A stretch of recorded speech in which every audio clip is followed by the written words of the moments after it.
ذرا تصور کیجئے اگر آج رسول اللہ صلی اللہ علیہ وسلم ہمارے درمیان موجود ہوتے اور ہم ان سے پوچھتے، یا رسول اللہ آج مسلمان اتنے فرقوں میں کیوں بٹے ہوئے ہیں، اور ہم کیسے پہچانے کہ کون سا راستہ اللہ کو پسند ہے؟ کیا جواب ملتا؟ کیا رسول اللہ صلی اللہ علیہ وسلم ہمیں کسی ایک نام والے گروپ کی طرف بلاتے، یا پھر قرآن اور اپنی سنت کی طرف؟ یہی سوال آج کروڑوں مسلمانوں کے دل میں ہے۔ کوئی خود کو اہل حدیث کہتا ہے، کوئی حنفی، کوئی شافعی، کوئی مالکی، کوئی حنبلی، کوئی شیعہ، کوئی سنی۔ ہر کوئی سمجھتا ہے کہ وہی صحیح راستے پر ہے، لیکن کیا صرف کسی نام سے جڑ جانے سے انسان جنت کا حقدار بن جاتا ہے، یا اللہ کے یہاں فیصلہ ایمان، عمل، اخلاق اور رسول اللہ صلی اللہ علیہ وسلم کی اطاعت سے ہوگا؟ آج اس ویڈیو میں ہم کسی سے نفرت نہیں کریں گے، کسی کا مذاق نہیں اڑائیں گے، بلکہ قرآن، صحیح حدیث اور اسلامی تاریخ کی روشنی میں سمجھیں گے کہ امت میں اختلاف کیسے پیدا ہوا اور ایک مسلمان کو اپنا راستہ کیسے چننا چاہیے۔ سب سے پہلے سمجھتے ہیں کہ شروعات کہاں سے ہوئی۔ رسول اللہ صلی اللہ علیہ وسلم کی زندگی میں مسلمان صرف ایک امت تھے۔ ان کا مرکز صرف ایک تھا، قرآن اور رسول اللہ صلی اللہ علیہ وسلم کی تعلیم۔ جب کسی مسئلے میں اختلاف ہوتا تو لوگ سیدھے نبی کریم صلی اللہ علیہ وسلم کے پاس آتے اور فیصلہ ہو جاتا۔ لیکن دنیا کا دستور ہے، ہر انسان کو ایک دن موت کا مزہ چکھنا ہے۔ رسول اللہ صلی اللہ علیہ وسلم بھی اس دنیا سے پردہ فرما گئے۔ پورا مدینہ غم میں ڈوب گیا۔ کچھ صحابہ کو یقین ہی نہیں ہو رہا تھا کہ نبی کریم صلی اللہ علیہ وسلم اس دنیا سے جا چکے ہیں۔ اسی وقت حضرت ابو بکر رضی اللہ تعالیٰ عنہ کھڑے ہوئے اور انہوں نے قرآن کی آیت پڑھی، محمد تو صرف ایک رسول ہیں، ان سے پہلے بھی بہت سے رسول گزر چکے ہیں، اگر وہ انتقال کر جائیں یا شہید کر دیے جائیں تو کیا تم اپنے پیچھے لوٹ جاؤ گے؟ یہ آیت سن کر صحابہ پر حقیقت واضح ہو گئی۔ پہلا امتحان اب سوال تھا، امت کی قیادت کون کرے گا؟ یہی سے پہلا بڑا امتحان شروع ہوا۔ صحابہ نے مشورے کے بعد حضرت ابو بکر رضی اللہ تعالی عنہ کو خلیفہ چنا۔ یہ فیصلہ آسان نہیں تھا، لیکن آخرکار پوری امت ایک ہو گئی۔ یہی سے ہمیں پہلا سبق ملتا ہے، جب بھی اختلاف ہو تو اسے علم، مشورے اور انصاف سے حل کیا جائے، جذبات سے نہیں۔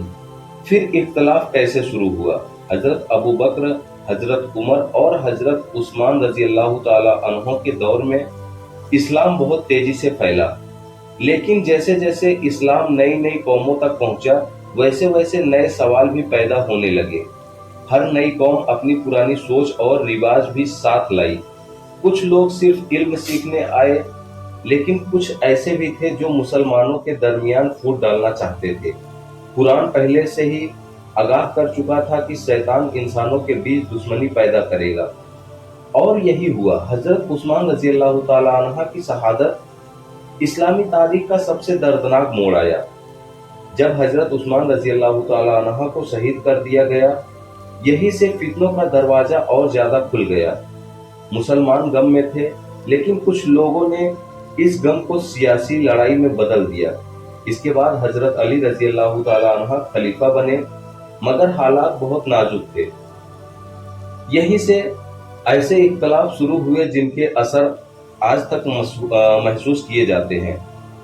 کیا ہر اختلاف برا ہوتا ہے؟ یہ سمجھنا بہت ضروری ہے۔ ہر اختلاف گمراہی نہیں ہوتا۔ اگر کسی مسئلے میں قرآن یا حدیث کی سمجھ الگ ہو اور دونوں کا مقصد اللہ کی رضا ہو تو ایسے علمی اختلاف اسلامی تاریخ میں موجود رہے ہیں۔ لیکن جب اختلاف نفرت بن جائے، جب مسلمان کو کافر کہنے لگے، جب اخلاق ختم ہو جائے تو وہی اختلاف فتنہ بن جاتا ہے۔ رسول اللہ صلی اللہ علیہ وسلم کی نصیحت۔ رسول اللہ صلی اللہ علیہ وسلم نے بار بار مسلمانوں کو ایک دوسرے سے محبت، رحم اور اتحاد کی تعلیم دی۔ انہوں نے اللہ کی کتاب کو مضبوطی سے پکڑنے، سنت پر چلنے اور بے وجہ جھگڑوں سے بچنے کی تاکید فرمائی۔ یہی وجہ ہے کہ بڑے اماموں نے ہمیشہ کہا، اگر میری رائے صحیح حدیث کے خلاف ہو تو حدیث کو اپنا لینا سوچنے کی بات۔ آج اگر کوئی مسلمان صرف اپنے گروپ کا نام لے کر یہ سمجھے کہ وہی جنتی ہے تو کیا یہ کافی ہے، یا پھر اسے اپنا ایمان، اپنی نماز، اپنے اخلاق، اپنے کردار اور قرآن و سنت سے اپنے رشتے کا بھی جائزہ لینا چاہیے۔ رسول اللہ صلی اللہ علیہ وسلم کے وصال کے بعد امت کو کن امتحانوں کا سامنا کرنا پڑا، اب ہم اس حدیث کی طرف آتے ہیں جس کا ذکر آج سب سے زیادہ کیا جاتا ہے۔ لیکن یاد رکھیے، اس حدیث کو سمجھنے میں جلد بازی کرنا بہت ہی بڑی غلطی ہو سکتی ہے، کیونکہ ایک غلط سمجھ انسان کے دل میں تکبر بھی پیدا کر سکتی ہے اور دوسرے مسلمانوں کے لیے نفرت بھی۔ 73 فرقوں والی حدیث۔ رسول اللہ صلی اللہ علیہ وسلم نے فرمایا کہ پچھلی امتیں فرقوں میں بٹ گئی اور میری امت بھی کئی فرقوں میں بٹے گی۔ پھر آپ نے اس جماعت کا ذکر کیا جو نجات پائے گی۔ جب صحابہ نے پوچھا یا رسول اللہ وہ کون ہوں گے، تو دوسری روایتوں میں اس کا مطلب یہ بیان ہوا کہ وہ لوگ ہوں گے جو اس راستے پر ہوں گے جس پر میں اور میرے صحابہ ہیں۔ یہی ایک بہت اہم بات سمجھنے کی ہے۔ رسول اللہ صلی اللہ علیہ وسلم نے کسی آج کے نام والے فرقے کا نام نہیں لیا۔ انہوں نے کسی قوم، کسی ملک، کسی امام یا کسی سنگٹھن کا نام نہیں بتایا۔ انہوں نے ایک اصول بتایا، میری سنت اور میرے صحابہ کا طریقہ۔ لیکن لوگ اس حدیث سے کیا ثابت کرتے ہیں؟ آج لگ بھگ ہر بڑا فرقہ یہی دعویٰ کرتا ہے، نجات پانے والا فرقہ ہم ہیں۔ اگر ہر کوئی یہی کہہ رہا ہے تو ایک عام مسلمان کیا کرے؟ کیا وہ صرف کسی کا دعویٰ مان لے یا پھر خود قرآن اور صحیح حدیث کی روشنی میں دیکھے؟ یہی وہ جگہ ہے جہاں علم کی ضرورت ہوتی ہے۔ صحابہ کا طریقہ کیا ہے؟ صحابہ رضی اللہ تعالیٰ عنہم میں بھی کبھی کبھی کسی مسئلے میں رائے کا فرق ہوتا تھا، لیکن انہوں نے ایک دوسرے کی نیت پر شک نہیں کیا۔ انہوں نے ایک دوسرے کو آسانی سے گمراہ یا کافر نہیں کہا۔ ان کا مقصد صرف اللہ کی رضا تھا۔ آج اگر ہم اپنے گھروں، مسجدوں اور سوشل میڈیا کو دیکھیں تو اکثر چھوٹی چھوٹی باتوں پر لڑائیاں ہو جاتی ہیں۔ یہی وہ چیز ہے جس سے رسول اللہ صلی اللہ علیہ وسلم نے ہمیں بچنے کی تعلیم دی۔ چاروں اماموں کا رویہ۔ اسلامی تاریخ میں 4 مشہور فقہی امام ہوئے: امام ابو حنیفہ رحمۃ اللہ علیہ، امام مالک رحمۃ اللہ علیہ، امام شافعی رحمۃ اللہ علیہ، امام احمد بن حنبل رحمۃ اللہ علیہ۔ ان چاروں میں کچھ مسائل میں اختلاف تھا، لیکن کیا انہوں نے ایک دوسرے کو دین سے باہر کہا؟ ہرگز نہیں۔ انہوں نے ایک دوسرے کا احترام کیا، انہوں نے علم کے ساتھ بات کی۔ انہوں نے یہ نہیں کہا کہ جو میری بات نہ مانے وہ مسلمان نہیں۔ یہی اخلاق تھا جس نے اسلام کو مضبوط کیا۔ اصلی بیماری کیا ہے؟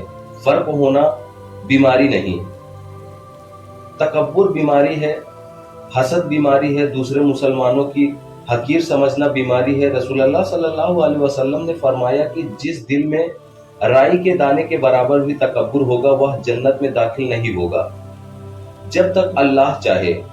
سوچئے، اگر کوئی انسان صحیح عقیدے کا دعویٰ کرے لیکن اس کے دل میں گھمنڈ ہو، اس کی زبان دوسروں کو جلیل کرتی ہو، تو کیا وہ رسول اللہ صلی اللہ علیہ وسلم کے اخلاق پر ہے؟ حق کیسے پہچانا جائے؟ اگر آپ سچ میں حق تلاش کرنا چاہتے ہیں تو 5 سوال ہمیشہ اپنے سامنے رکھیے۔ پہلا، کیا یہ بات قرآن میں ثابت ہے؟ دوسرا، کیا صحیح حدیث اس کا ساتھ دیتی ہے؟ تیسرا، کیا صحابہ نے بھی ایسا سمجھا؟ چوتھا، کیا بڑے اور بھروسے مند علماء نے اسے سویکار کیا؟